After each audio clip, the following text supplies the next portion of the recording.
How to increase credit limit in Halifax Bank Credit Card. Let's get started. First up, ensure your credit card account is in good standing. Regularly make on-time payments and maintain a low credit utilization ratio.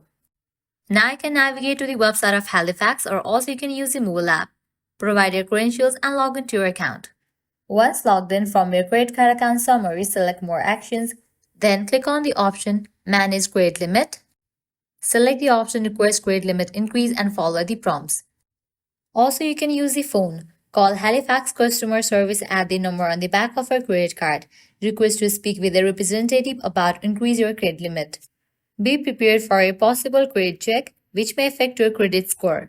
Request for the reasonable increase based on your current credit limit and income. The bank will review your request and notify you of the decision. This can take a few minutes to a few days. Following these steps will navigate the process of increasing your credit limit with Halifax Bank. If you guys find this video helpful, don't forget to like, share, and subscribe to our channel. Thanks for watching.